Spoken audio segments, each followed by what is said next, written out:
ब्रह्मानंदम।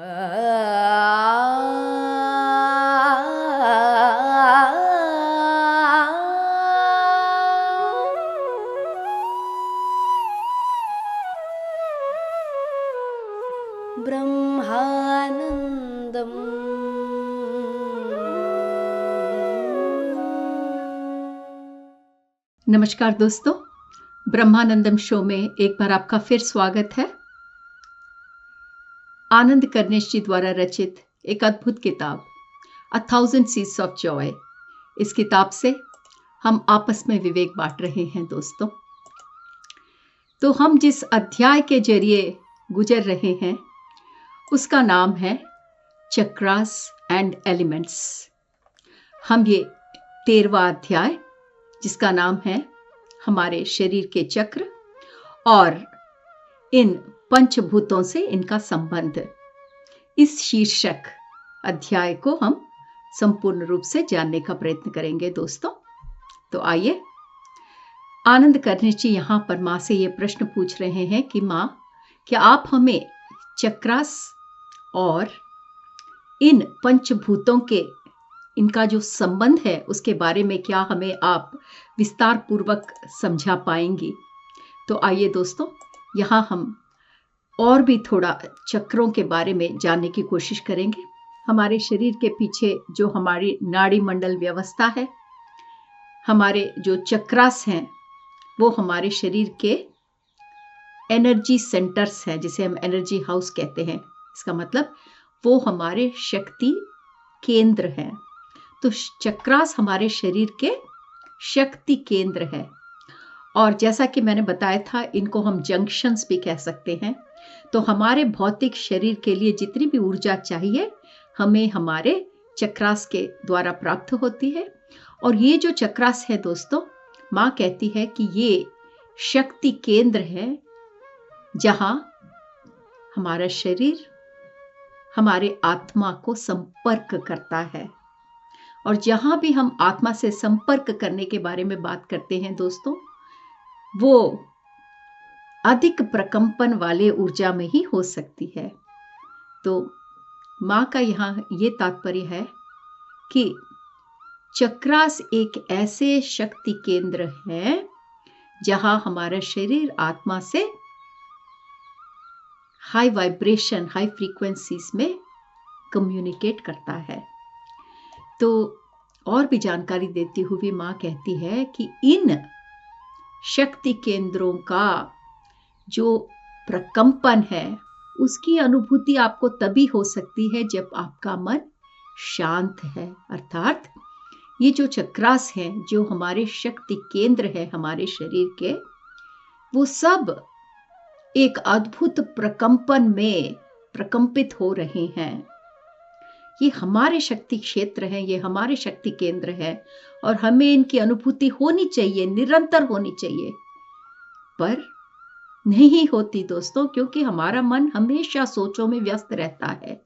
तो माँ कहती है कि अगर आपको इन शक्ति केंद्रों के प्रकंपन की अनुभूति होनी है तो आपका मन शांत होना चाहिए।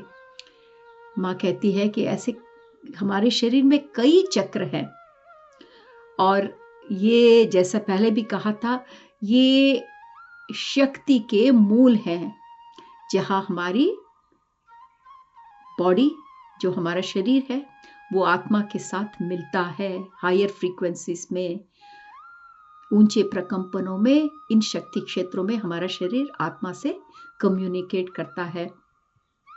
माँ कहती है कि ये जो चक्र व्यवस्था है हमारे नाड़ी मंडल व्यवस्था में या हमारे शरीर के क्षेत्र में, ये सिर्फ हमारे शरीर में ही नहीं, शरीर के ऊपर और नीचे, तो हमारे भौतिक शरीर के ऊपर और भौतिक शरीर के नीचे भी कुछ चक्र उपस्थित हैं। माँ कहती है कि हम जानते हैं कि हमारे भौतिक शरीर और हमारे मानसिक शरीरों की उसकी लिमिट्स हैं, उसके बाउंड्रीज हैं, उनकी सीमाएं हैं। पर जो हमारा आत्मा है वो अनंत है, ये हम सब जानते हैं दोस्तों। और चूंकि आत्मा अनंत है, तो हमारा आत्मा इतना विस्तार हो सकता है, और या विस्तार होता है कि ये पृथ्वी से भी पार करके नीचे जा सकता है और ऊपर तलों में स्वर्ग को भी पार करके स्वर्ग से भी परे जा सकता है हमारा आत्मा। और ये इतना विस्तृत है इस आत्मा का, ये जो आत्मा की सीमाएं ही नहीं है दोस्तों। तो ये जो हमारी आत्मा है वो हमारे शरीर में भरी हुई है, पर हमारा शरीर अकेला ही आत्मा से संपन्न नहीं है। हमारे शरीर की सीमाओं से भी पार करके इस आत्मा की क्षेत्र विस्तृत होता जाता है। तो अगर हम अपने शरीर की सीमाओं को देखें तो इस शरीर के सीमाओं में जो हमारे मुख्य रूप से जो हम चक्रों के बारे में बात करते हैं दोस्तों, हमारे शरीर के सीमाओं में 7 चक्र के बारे में बात करते हैं। 6 चक्र, एक अवस्था या 7 चक्र, तो एक बार उनके नाम हम ले लेते हैं। तो अगर हम नीचे से शुरू करें हमारे शरीर के सीमाओं में, तो हमारा सबसे पहला चक्र मूलाधार चक्र, उसके बाद स्वाधिष्ठान चक्र, फिर मणिपूरक चक्र, अनाहत चक्र, विशुद्ध चक्र, आज्ञा चक्र, और जब हम हमारे सहस्त्रार तक जाते हैं तो वो सहस्त्रार को आप चक्र कह सकते हैं या स्थिति कह सकते हैं। तो हमारे शरीर की सीमाओं में ये 7 चक्रों के बारे में जिक्र होता है, और ये 7 चक्र मुख्य चक्र हैं। इसका मतलब ये नहीं है कि बाकी छोटे छोटे चक्र नहीं हैं। इन चक्रों के बीच भी ऐसे छोटे बड़े बहुत सारे चक्र हैं, पर मुख्य रूप से इन 7 मुख्य चक्रों के बारे में बात की जाती है जो हमारे शरीर के अंदर। तो काफ़ी लोग आप ये समझते होंगे कि हमने तो सिर्फ 7 चक्रों का ही नाम सुना है, बाकी ऐसे कौन से चक्र हमारे शरीर में है। तो यहाँ पर माँ उदाहरण दे रही है कि जिस प्रकार हमारा अनाहत चक्र हमारे हृदय के पास रहता है दोस्तों। अनाहत चक्र और हमारे गर्दन के बेस में ये विशुद्ध चक्र है। तो माँ कहती है विशुद्ध चक्र और अनाहत चक्र के बीच में भी एक और चक्र है जिसे हम कहते हैं हायर हार्ट चक्र। काफ़ी लोग थाइमस चक्र के रूप से भी इसको जानते हैं, क्योंकि हमारा यहाँ पर एक थाइमस ग्लैंड रहता है दोस्तों। तो इस थाइमस ग्लैंड के पास जो चक्र है, जो एनर्जी सेंटर है, जो शक्ति केंद्र है, उसको थाइमस चक्र कहते हैं या हायर हार्ट चक्र, क्योंकि हार्ट के ऊपर है इसलिए इसको हायर हार्ट चक्र कहते हैं दोस्तों। ऐसे और भी कई चक्र हैं हमारे शरीर में, इन 7 मुख्य चक्रों के अलावा भी। तो माँ कहती है ये जो हायर हार्ट चक्र है वो तभी खुलता है जब किसी के दिल में श्रद्धा और भक्ति जागती है। तो ऐसे कई चक्र हैं दोस्तों जिसका जागृत होने से ही हमें उसका आभास होता है। तो ये जो हायर हार्ट चक्र है जो थाइमस के पास है, वो हमारे श्रद्धा और भक्ति का एनर्जी सेंटर है, शक्ति केंद्र है। ये जो हायर हार्ट चक्र है, ये जो श्रद्धा और भक्ति के बारे में हम बात कर रहे हैं दोस्तों, ये एक ऐसी आत्मानुभूतियां हैं जिसकी प्रकंपन बहुत ही उच्च कोटि के हैं। और ये इसकी जो प्रकंपन है ये हमारे मन के मनोभावनाओं के प्रकंपनों से बहुत अधिक है दोस्तों। तो एक बार फिर समझने की कोशिश करें, क्योंकि बहुत दिन हो गए हमने आत्मानुभूतियों के बारे में बात करके, तो आप लोग में से कुछ लोग भूल गए होंगे। तो एक बार फिर याद दिलाते हैं दोस्तों कि ये जो हमारा मन है, हमारे मन में कई मनोभावनाएं होती हैं और हर मनोभावना की अपनी एक प्रकंपना होती है, क्योंकि सब ऊर्जा है दोस्तों, और जो ऊर्जा है उसकी अपनी प्रकंपना होती है। तो ये जो हमारे मनोभावनाएं हैं उसकी जो प्रकंपना है उससे कई अधिक ये श्रद्धा और भक्ति की प्रकंपना है, जिसे आत्मानुभूति कहते हैं दोस्तों। हमने इसके पहले भी पढ़ा था कि सोल फीलिंग्स, आत्मानुभूतियाँ क्या होती है। फिर से यहाँ पर माँ आत्मानुभूति के बारे में जिक्र कर रही है। माँ कहती है कि अभी इस भूमि पर जितना भी कुछ कार्य मानवता के द्वारा हो रहा है, उसके कारण जो नीचे के 3 चक्र हैं उसे संपूर्ण रूप से खोलने और अनुसंधान करने में ये कार्य लाभदायक सिद्ध हो रहे हैं। तो इसका अर्थ ये है दोस्तों कि इस धरती पर ऐसे कई लोग हैं जैसे आप और मैं, जो इस आध्यात्मिक मार्ग में आगे बढ़ रहे हैं, सेवा के मार्ग पे तत्पर हैं। सज्जन सत्संग, ध्यान, स्वाध्याय, सेवा, ऐसे कई कार्य हो रहे हैं आज इस भूमि पर। और ये सब कार्य, जितना भी कुछ लोगों की सहायता करने का, कल्याण करने का कार्य इस भूमि पर हो रहा है, उसके कारण जो लाभ पहुंच रहा है, वो लाभ किस प्रकार का है दोस्तों? हमारे जो नीचे के 3 चक्र हैं, कौन से 3 चक्र?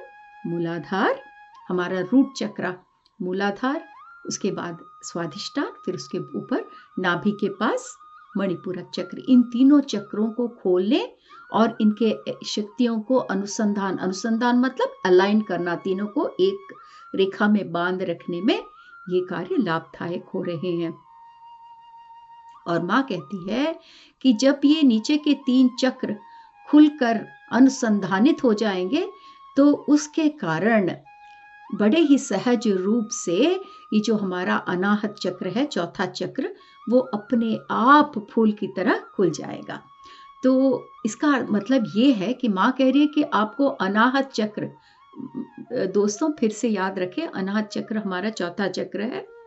तो अनाहत चक्र खोलने के लिए हमें कोई विशेष प्रयास करने की ज़रूरत नहीं है। जब हम हमारे नीचे के 3 चक्रों को खोलने में सफलीकृत हो जाएंगे हमारे इस मानव जन्म में, तो चौथा चक्र जो हमारा अनाहत चक्र है, वो अपने आप पुष्प की तरह विकसित होना शुरू हो जाएगा। तो यहाँ पर ये इस अध्याय में दोस्तों संपूर्ण रूप से चक्र और चक्रों को किस प्रकार विकसित किया जा सकता है, उसको किस प्रकार उसमें एनर्जी सरफरा, मतलब एनर्जी किस प्रकार उसमें पास कर सकते हैं, इस बारे में बड़े खुलकर, बड़े विशेष रूप से यहाँ पर माँ ने समझाने की कोशिश की है। तो कृपया ध्यान से इसे सुने दोस्तों, क्योंकि जो नीचे के 3 चक्रों के बारे में इस अध्याय में माँ बार बार जिक्र करेगी, वो हमारे दैनिक जिंदगी के बहुत करीब की बात है। तो जब आप एक एक बात समझेंगे तो ये समझ पाएंगे कि किस प्रकार नीचे के 3 चक्र और हमारे जिंदगी का संबंध है इस भौतिक शरीर में। तो यहाँ माँ हमें बताती है कि जब कोई भी एक नवजात आत्मा, मतलब एक शैशव आत्मा इस भूमि पर जन्म लेकर, अवतरण लेकर, अनुभवों को प्राप्त करता हुआ, कॉन्ट्रास्ट एक्सपीरियंस मतलब द्वंद्वता के अनुभूतियों से गुजरता है, तब कई जन्म पहले चक्र को खोलने में ही लग जाते हैं। उसके बाद फिर कई जन्म दूसरे चक्र को खोलने में लग जाते हैं। फिर उसके बाद कई जन्म तीसरे चक्र को खोलने में लग जाते हैं। तो एक बार इसको समझने की कोशिश करते हैं। तो ये चक्र अगर सहज रूप से खुले तो पहले मूलाधार चक्र खुलता है, उसके बाद स्वाधिष्ठान, उसके बाद मणिपूरक चक्र। तो ये तीनों क्रम में एक के बाद एक हैं दोस्तों। तो जब भी ये जो अंश आत्मा है, जो पूर्णात्मा से जो बेबी सोल अंश आत्मा उद्भव होती है और अपने जन्म परंपरा वाले सफर में आगे बढ़ती है, तो कई जन्म शैशव आत्मा, मतलब बच्चे के रूप में जो आत्मा है, वो कई जन्म लेती है। और उन जन्मों में पहला चक्र खोलने में अपने अनुभवों के द्वारा, चक्र कैसा खुलता है दोस्तों? अनुभव, एक्सपीरियंसेस के द्वारा। जैसे जैसे हम ज्ञान प्राप्त करते हैं, हम अनुभव प्राप्त करते रहते हैं, प्रथम चक्र में एनर्जी पास होने लगती है, वो संपूर्ण रूप से विकसित होता है। फिर कई जन्म, जब मैं बोल रही हूँ दोस्तों, कई 100 जन्म, 500 जन्म, 600 जन्म भी लग जाते हैं मानव शरीर में, जब हम दूसरे चक्र को खोलने का प्रयास करते। हम जानते हुए प्रयास नहीं करते, पर जिन अनुभवों के लिए हम आते हैं, जिस जिंदगी से हम भौतिक रूप से गुजरते हैं, उस एनर्जीज के कारण दूसरा चक्र निरंतर खुलता रहता है सहज रूप से। उसके बाद फिर न जाने कितने 50, 60, 70, 80 जन्म तीसरे चक्र को खोलने में लग जाते हैं। फिर माँ कहती है कि एक बार ये तीनों चक्र खुल गए, उनके खुलने और अनुसंधान मतलब अलाइनमेंट, तीनों एक रूप से, तीनों में एनर्जी जब फ्लो होने लगती है, तब जो हार्ट चक्र है, अनाहत चक्र, जब वो सहज रूप से खुलता है, इन चारों चक्र के खुलने से बाकी सारे चक्र अपने आप सहज रूप से खुलना शुरू हो जाते हैं, भले वो शरीर के सीमाओं के अंदर हो या फिर शरीर से परे हो। शरीर से परे होने का क्या मतलब है दोस्तों? हमने ये बात पहले भी बताई थी, क्योंकि आत्मा अनंत है, वो आत्मा शरीर तक ही सीमित नहीं है, और ये चक्र व्यवस्था भी शरीर तक सीमित नहीं है। शरीर के नीचे मतलब धरती में और शरीर के ऊपर स्वर्ग में भी ये कुछ चक्र स्थापित हैं। तो आगे बढ़ते हुए माँ के शब्दों में हम यहाँ जानते हैं कि ये जो चक्र है, पहले हम शरीर के अंदर के चक्र, शरीर के सीमाओं के अंदर के चक्र के बारे में बात करते हैं दोस्तों। ये 7 चक्र जो हैं, ये सब एक दूसरे से कई रूप से, कई तरह से जुड़े हुए हैं। तो इसीलिए कभी कभी ये जो चक्र है, एक के बाद एक ही नहीं, कई बार 2 चक्र एक साथ भी खुल सकते हैं। ये जरूरी नहीं है कि क्रम रूप से एक के बाद दूसरा, दूसरे के बाद तीसरा, तीसरे के बाद चौथा खुले। कभी कभी एक चक्र के खुलने से एक से ज्यादा चक्र भी एक ही समय पर खुल सकते हैं।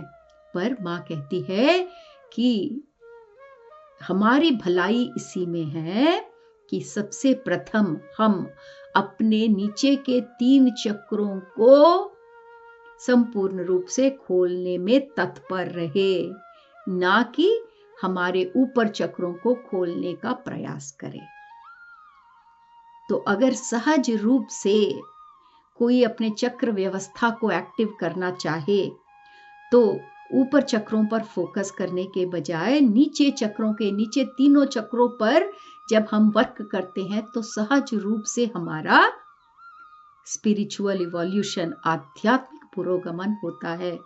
इस अध्याय में माँ ने बड़े खूबसूरती के साथ नीचे के 3 चक्रों पर मानव जन्म में हमें जो कार्य करना है उसे बड़े भली भांति समझाया है दोस्तों। माँ ने हर बार ये बताया है, इस बात पर जोर डाला है कि ऊपर के 4 चक्रों के बारे में आप नहीं चिंता करो। कौन से ऊपर के 4 चक्र दोस्तों? अनाहत, विशुद्ध, आज्ञा और सहस्त्रार। इन चारों चक्रों के बारे में मानव जन्म में, इस भौतिक जन्म में वरी करने की जरूरत नहीं है। मानव भौतिक अवस्था में नीचे के 3 चक्रों पर फोकस करे, ये ही सबकी भलाई है। मानव की ये सुरक्षित रूप से आध्यात्मिक पुरोगमन के लिए ये सही मार्ग है। माँ कहती है कि जो ऊपर के चक्र हैं, ये ऊपर के 4 चक्र दोस्तों, इस अध्याय को समझने के लिए आपको चक्रों के बारे में कम से कम नाम और संख्या को जानना जरूरी है, क्योंकि मैं जब चौथा चक्र कहूंगी, 5वां चक्र कहूंगी, आपको समझ में आना चाहिए। तो एक बार मैं चक्रों की व्यवस्था आपको दोबारा समझा देती हूँ। सबसे नीचे ये हमारे शरीर के सीमाओं में जो हमारे 7 चक्र है, उसका विवरण है दोस्तों। तो सबसे नीचे हमारा मूलाधार चक्र, उसके बाद स्वाधिष्ठान, फिर नाभि के पास मणिपूरक, हृदय के पास अनाहत, गले के पास विशुद्ध, भवों के बीच में आज्ञा और शरीर सिर के ऊपर सहस्त्रार। तो माँ कहती है जो ऊपर के चक्र, ऊपर के 4 चक्र दोस्तों, अनाहत, विशुद्ध, आज्ञा और सहस्त्रार, माँ कहती है कि जो ऊपर के जो 3 चक्र हैं, अगर हम अनाहत को बीच का चक्र समझे, क्योंकि नीचे के 3 चक्र, ऊपर के 3 चक्र और बीच का जो है वो अनाहत जी, जो ऊपर के 3 चक्र हैं दोस्तों, वो हमेशा खुले ही रहते हैं। पर चूंकि हमारे नीचे के चक्र खुले नहीं रहते, हम ऊपर के चक्रों तक नहीं पहुंच पाते, क्योंकि हमारे नीचे के 3 चक्र बंद है। ये बात को बड़े गौर से सुनिए। माँ कहती है कि हमारे जो ऊपर के चक्र हैं, विशुद्ध, आज्ञा और सहस्त्रार, ये हमेशा खुले रहते हैं। खुले रहना मतलब इनमें एनर्जी पासिंग हमेशा होती रहती है, ये बंद नहीं है। पर हम इन तक इसीलिए नहीं संपर्क कर पाते, क्योंकि हमारे नीचे के 3 चक्र बंद हैं। जब नीचे के 3 चक्र बंद रहेंगे तो उसमें एनर्जी ट्रांसफर नहीं होता दोस्तों, और नीचे के 3 चक्र अनुसंधानित अलाइंड नहीं रहते। ऐसी अवस्था में ऊपर के 3 चक्र भले ही खुले हो, हम उन तक नहीं पहुंच पाते। तो माँ का यह कहना है कि हमारे ऊपर के चक्रों में जो शक्ति है, उसकी जो पौष्टिक शक्ति है, वो शक्ति एक ऐसी शक्ति है जो नर्चर पोषण करती है। ऐसे उत्तम कोटि के शक्ति के आगे अपने आप को समर्पण करके, किस प्रकार समर्पण करेंगे दोस्तों? माँ कहती है कि ऐसे कई साधनाएं हैं, योग साधनाएं हैं। जब हम योग साधना कहते हैं दोस्तों, इसका मतलब योगा मतलब शरीर में एक्सरसाइज करना ही योगा नहीं है, ध्यान भी योगा है।